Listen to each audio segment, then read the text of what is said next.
Solo su Eleven Sports, la tua squadra e tutto il campionato di Serie C sono live ogni weekend.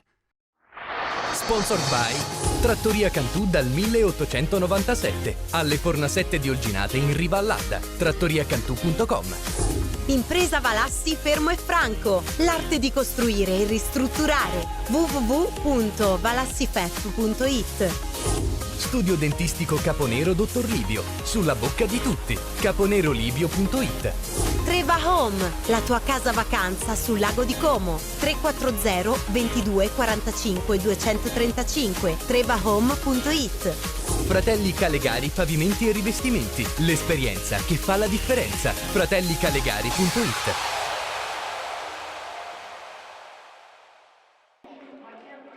Altra sconfitta per la Calciolecco in casa Rigamonti Ceppi. Arriva la capolista Monza, la squadra di Silvio Berlusconi in tribuna per questo match di grande fascino e una partita molto difficile che Lecco però interpreta bene, quantomeno nell'assetto, nel 5-3-2 difensivo scelto da mister Gaburro. Si vede comunque più attenzione rispetto alle ultime uscite. Iocolano la mette dentro, non c'è però il colpo di testa vincente nell'area del Lecco. Insiste il Monza, sfrutta bene le fasce, questa volta a destra il velo di Mosti e poi la conclusione parata facilmente da Safarikas. Ancora il Monza, gira bene la palla da un versante all'altro. Anastasio prova la prima volta una conclusione con il mancino, esce direttamente in curva nord, sempre il solito schema e sempre palla da Anastasio che si allarga, libera ancora una volta il piede sinistro, la palla finisce ancora altissima. Siamo però al preludio di quello che sarà il vantaggio del Monza. C'è la bella azione sulla destra, la respinta di Safarikas con i pugni. Anastasio va al volo e infila l'angolino lontano, qui con un po' di fortuna perché la palla passa esattamente tra Moleri e Merli Sala, ingannando Safarikas che aveva bene allontanato dalla propria area con il pugno. La palla però qui incolpevole, Safarikas non la vede partire, va all'angolino per il vantaggio del Monza che ci crede, continua a spingere a sinistra. Marchi si accentra, libera il destro, stringe troppo però strozza la conclusione che finisce a lato della porta di Safarikas. Si fa vedere il Lecco, l'occasione migliore primo tempo. Capogna, splendido il pallone perchinellato che forse affretta un po' la conclusione, debole il Monza, palla messa dentro, inizio di ripresa e arriva dalla seconda palla la conclusione vincente di Mosti che batte Safarikas dopo la ribattuta.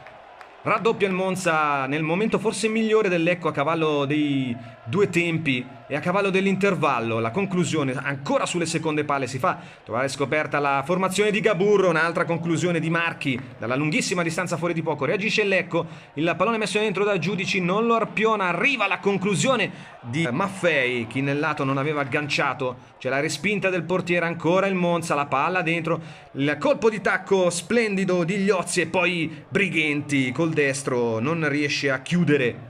Il Lecco, il pallone messo dentro da Pedrocchi, Maffei, la conclusione sul portiere, non riesce a ribattere in rete Fall. Il Lecco ci crede nel suo momento migliore, vuole riaprire la partita, contatto qui tra Giudici e Fossati, lo rivediamo, fatevi voi l'idea. Questa è la spinta di Fossati su Giudici, l'arbitro dice che è tutto regolare. Lisa è un brutto pallone in orizzontale, favorisce il 3 contro 3, Gliozzi sempre sulla destra.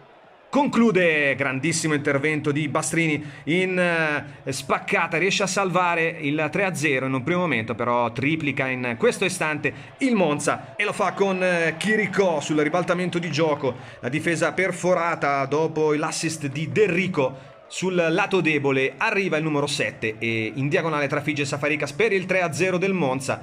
Partita chiusa nel finale, Gliozzi di tacco, serve ancora una volta Chiricò che sfiora anche il 4-0. Finisce però così 0-3, il Monza a punteggio pieno si mantiene in testa alla classifica. Quarta sconfitta su 5 per il Lecco di Gaburro.